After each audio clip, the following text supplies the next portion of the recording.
माता लक्ष्मी सांगतात की घरातील काही 5 पवित्र वस्तू कधीही इतरांना देऊ नयेत. आज आम्ही तुम्हाला माता लक्ष्मीची एक प्राचीन आणि अत्यंत रहस्यमय कथा सांगणार आहोत. या कथेमधून तुम्हाला स्वतःच कळेल की स्त्रीने आपल्या घरातील कोणत्या वस्तू दुसऱ्याला देऊ नयेत, कारण जी स्त्री या वस्तू इतरांना देते तिच्या घरातून माता लक्ष्मी निघून जातात. म्हणून मित्रांनो, ही कथा शेवटपर्यंत नक्की ऐका, कारण अर्धवट ज्ञान नेहमीच घातक ठरते आणि पूर्ण कथा ऐकणाऱ्याची झोळी माता लक्ष्मी स्वतः आनंद आणि समृद्धीने भरून देतात. तर चला, विलंब न करता तुम्हाला ही अमूल्य, प्राचीन आणि लाभदायक कथा सांगतो. खूप पूर्वीची गोष्ट आहे, जेव्हा राजांचे राज्य होते आणि धर्म, नीती व सन्मान हाच एखाद्या राज्याचा खरा आधार मानला जात असे. त्या काळात एक शक्तिशाली आणि प्रतिष्ठित राज्य होते, सूर्यनगर, आणि त्या राज्याचा राजा होता धर्मपाल. राजा धर्मपाल केवळ पदाने राजा नव्हता, तर आपल्या प्रजेच्या हृदयाचा आधार होता. त्याच्या आवाजात कठोरता कमी आणि न्याय अधिक होता. तो जेव्हा एखादी समस्या ऐकत असे तेव्हा आधी मन शांत करत असे, मग शास्त्रांत शिकलेले नियम आठवत असे आणि त्यानंतर निर्णय घेत असे. त्याची विचारसरणी, वागणूक आणि दृष्टी सर्व काही त्याला सामान्य राजांपेक्षा वेगळ्या उंचीवर नेत होते. हा स्वभाव त्याला बालपणापासून मिळालेल्या संस्कारांतून मिळाला होता. राजगुरू पंडित दीनदयाळ यांनी त्याला वेद, धर्म आणि नीतीचे सखोल ज्ञान दिले होते. गुरु नेहमी म्हणत, राजाची ताकद त्याची सेना नसते, तर त्याची बुद्धी असते. आणि राजाने हे वाक्य आपल्या आयुष्यात उतरवले होते. परंतु राजा धर्मपालची सर्वात मोठी शक्ती होती त्याची पत्नी राणी सुमित्रा. राणी सुमित्रा नावासारख्याच साध्या आणि सौम्य स्वभावाच्या होत्या. राजवाड्यातील प्रत्येक सेवक, प्रत्येक दासी आणि प्रत्येक सैनिक राणीचा आदर करत असे. पण तो आदर भीतीपोटी नव्हता, तर प्रेमामुळे होता. राणीच्या हृदयात इतकी करुणा होती की त्या कुणाच्याही अश्रूंना दुर्लक्ष करू शकत नव्हत्या. एखादी दुःखी स्त्री दिसली की त्यांचे मन अस्वस्थ होई. राजा आणि राणी यांची एक सवय होती. राजवाड्याच्या मोठ्या जबाबदाऱ्या आणि गोंधळापासून दूर कधीकधी ते बाहेर फिरायला जात. ते मानत की राजा राणी असले तरी ते माणसेच आहेत आणि त्यांनाही स्वतःसाठी थोडा वेळ हवा असतो. म्हणून जेव्हा थोडा वेळ मिळे तेव्हा ते दोघेही कोणत्याही मोठ्या सुरक्षा ताफ्याशिवाय, कोणत्याही राजशाही थाटामाटाशिवाय बाहेर निघत. राजा म्हणत, डोक्यावर मुकुट असला तरी मनाला श्वास घ्यायला हवा. राणी हसून उत्तर देत, आणि त्या श्वासांत शांतता तेव्हाच मिळते जेव्हा आपण थोड्या वेळासाठी सर्व काही मागे ठेवतो. या सवयीने ते एकमेकांच्या अधिक जवळ आले होते.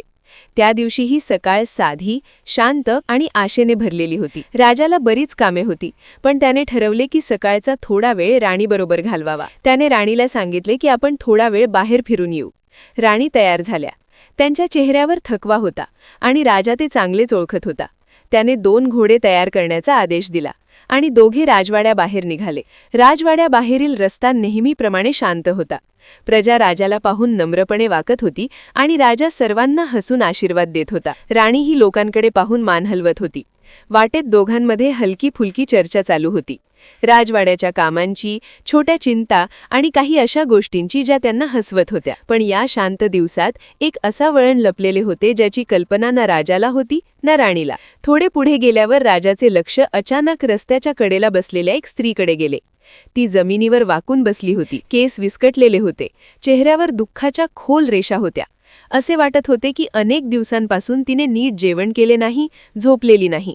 गाल आत गेले होते, डोळे लाल झाले होते आणि ती आकाशाकडे पाहत एखाद्या अदृश्य शक्तीला दोष देत होती. तिचे शब्द तुटक होते, पण दुःख इतके खोल होते की दुरूनही ऐकू येत होते. हे देवा, मी काय चूक केली? माझे घर का उद्ध्वस्त झाले? माझ्या नशिबाने माझ्याकडून सर्व काही का हिरावून घेतले? राणी सुमित्रांनी हे दृश्य पाहिले आणि त्यांचे हृदय दडपून गेले. अशा वेदनेला त्या कधीही दुर्लक्ष करू शकत नव्हत्या. त्यांनी लगेच राजाचा हात धरून म्हटले, महाराज, ही स्त्री फार मोठ्या दुःखात आहे. आपल्याला तिच्याजवळ जायला हवे. राजाने एकही शब्द न बोलता घोडा थांबवला आणि दोघे तिच्याजवळ गेले. राजाने हळुवार आणि संवेदनशील आवाजात विचारले, बहिणी, तू कोण आहेस? अशा प्रकारे एकटी का बसली आहेस? काय अडचण आहे? स्त्रीने डोके वर केले. काही क्षण ती राजा आणि राणींकडे पाहत राहिली. मग अचानक तिचे अश्रू जोरात वाहू लागले. थरथरत्या आवाजात ती म्हणाली, महाराज, मी पूर्वी एका सन्मानित घराची सून होते. माझे पती एक श्रीमंत व्यापारी होते. माझे घर सुखी होते. पण आज मी सर्व काही गमावून येथे भटकत आहे. राणी तिच्या जवळ बसल्या. तिचा हात धरून म्हणाल्या, घाबरू नको. आम्हाला सांग, तुझ्याबरोबर काय घडले? सावित्रीने घोल श्वास घेतला, अश्रू पुसले आणि म्हणाली, महाराज, माझे नाव सावित्री आहे. सर्वप्रथम मी तुम्हाला माझ्या घराची खरी स्थिती सांगू इच्छिते, कारण माझे घर जसे होते तसे आजही असते तर मी या नदीकाठी एकटी तुटलेली बसली नसते. माझे घर मोठ्या लोकांसारखे नव्हते, पण त्यात इतका आपुलकीचा ओलावा होता की दिवस कसे संपतात ते कळत नसे. माझे पती माधव मेहनती आणि प्रामाणिक होते.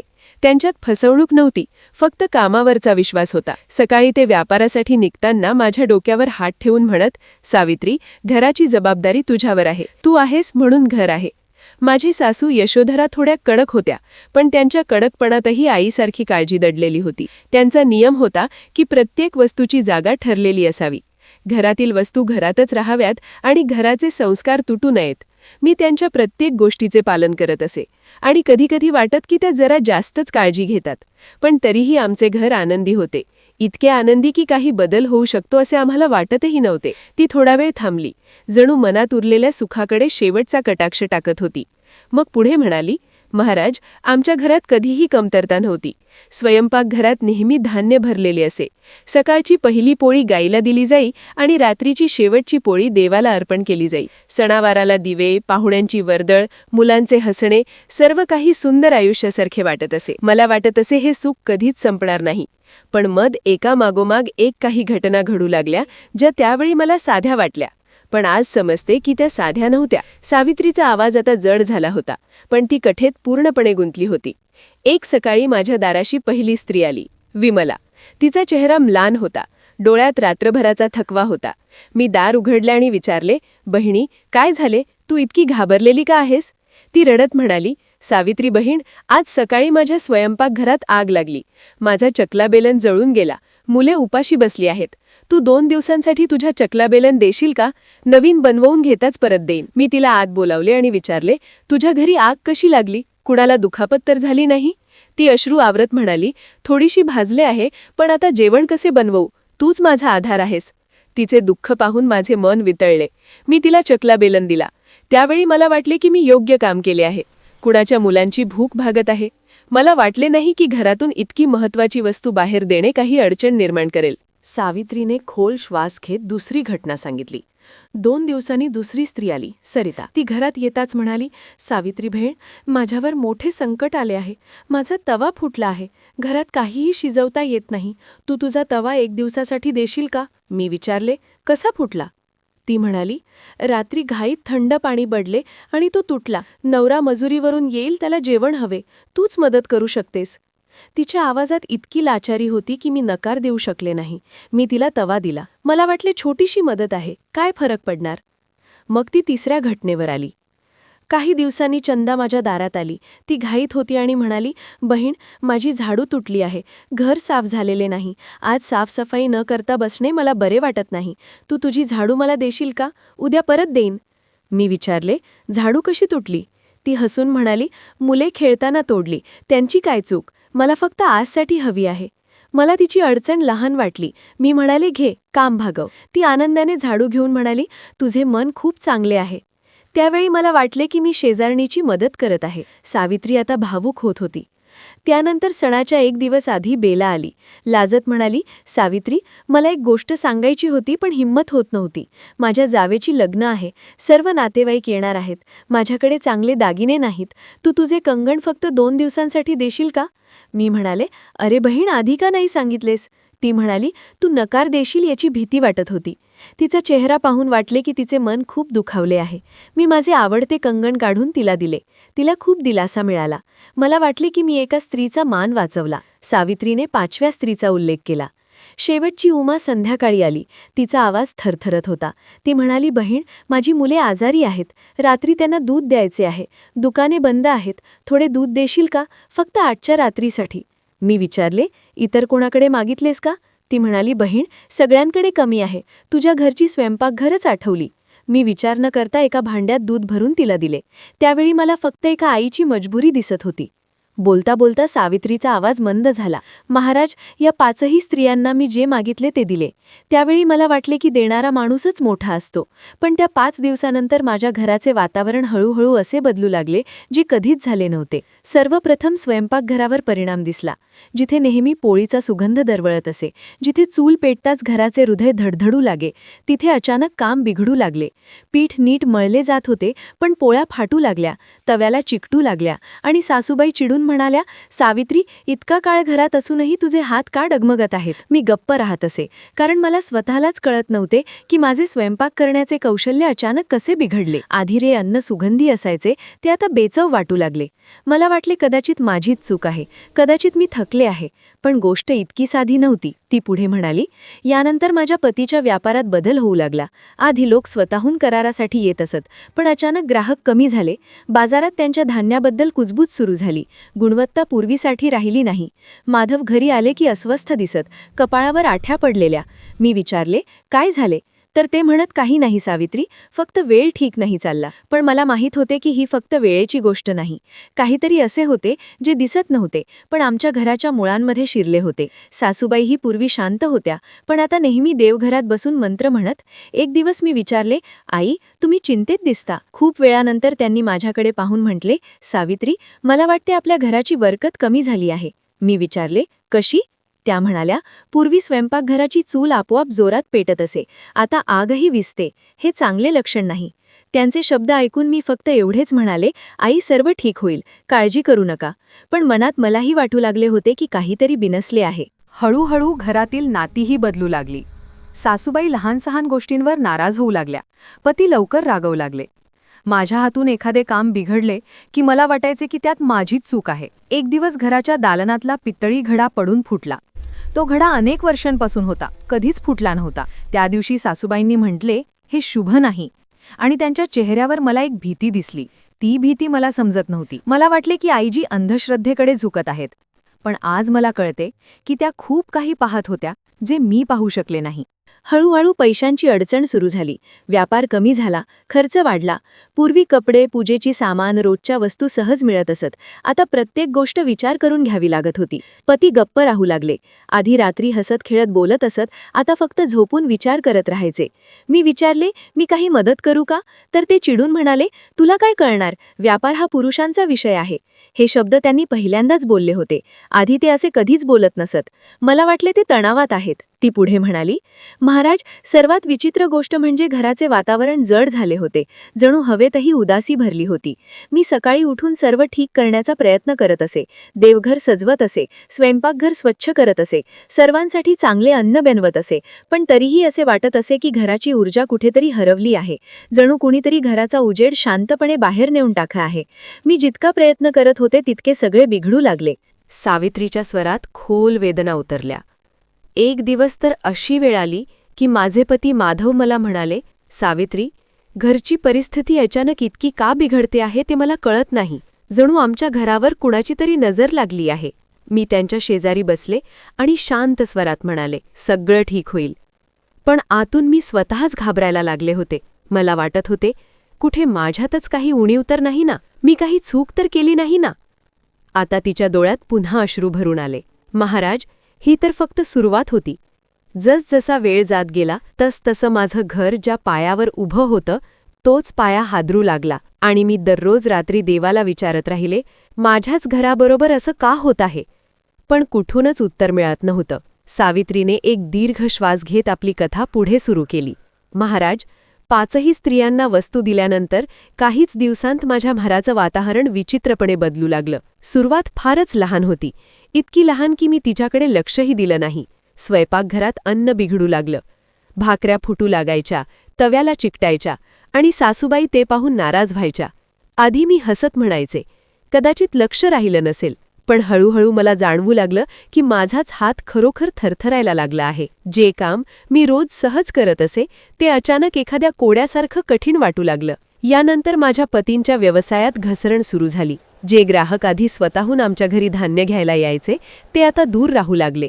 लोक म्हणू लागले की माधवच्या धान्याची गुणवत्ता पूर्वीसारखी राहिली नाही. हे ऐकून माझे पती अस्वस्थ होऊ लागले. रात्री ते शांतपणे एखाद्या कोपऱ्यात बसून कपाळावर हात ठेवून विचार करत बसायचे. मी विचारायचे, काय झालं? पण प्रत्येक वेळी तेच उत्तर मिळायचं, काही नाही. तरीही मला दिसत होतं की त्यांच्या आत काहीतरी तुटू लागलं आहे. सावित्री पुढे म्हणाली, मग घरात विचित्र घटना घडू लागल्या. वस्तू गायब होऊ लागल्या. डाव सापडत नसे, दिवा उलटत असे, पाण्याचा घडा अचानक बळू लागे. हे इतक्या वेळा झाले की मला वाटले कुणाची नजर लागलीये. पण मग वाटले मी जास्त विचार करते आहे. सासूबाईंचा स्वभावही बदलला होता. आधी त्या मला शिकवत, आता प्रत्येक गोष्टीवर चिडत. एक दिवस रागात म्हणाल्या, सावित्री, तुझ्याकडूनच काहीतरी चूक झाली आहे, नाहीतर घराची बरकत अशी कमी होत नाही. हे ऐकून माझे हृदय कोसळले. मी रडत म्हणाले, आई, मी काय केले? पण त्यांच्या चेहऱ्यावर जी चिंता आणि भीती होती ती माझ्या समजण्यापलीकडे होती. मला वाटले परिस्थितीमुळे त्या तणावात आहेत. पण मी चुकले. ती पुढे म्हणाली, एक दिवस व्यापाऱ्यातील मोठे भागीदार सेठ विमल घरी आले आणि म्हणाले, माधव, मला व्यापारात तोटा होत आहे. लोकांना वाटते की तुमच्याकडून येणाऱ्या मालात पूर्वीसारखे सौभाग्य राहिले नाही. हे ऐकून माझ्या पतीचा चेहरा पांढरा पडला. सेठ गेल्यावर त्यांनी स्वतःला खोलीत बंद केले. मी दार ठोठावले. माधव, बोल. पण त्यांनी म्हटले, मला एकटे सोड. मी तिथेच बसून रडत राहिले, कारण हा तोच माणूस होता जो पूर्वी माझ्या प्रत्येक दुःखात माझ्याबरोबर उभा राहायचा. आज तोही माझ्यापासून दूर जात होता. आता तिचा आवाज थरथरत होता. सर्वात मोठा धक्का तेव्हा बसला जेव्हा माझ्या पतीने माझ्यावरच आरोप केला. एका संध्याकाळी ते कठोरपणे म्हणाले, सावित्री, या घराची अवस्था तुझ्यामुळे बिघडली आहे. मी हादरले. मी विचारले, मी काय केले? ते म्हणाले, तू घरातील वस्तू बाहेर दिल्यास त्याच दिवसापासून आपले घर कोसळू लागले. तू आपले सौभाग्य इतरांमध्ये वाटून टाकलेस. महाराज, त्यांचे शब्द वज्रासारखे होते.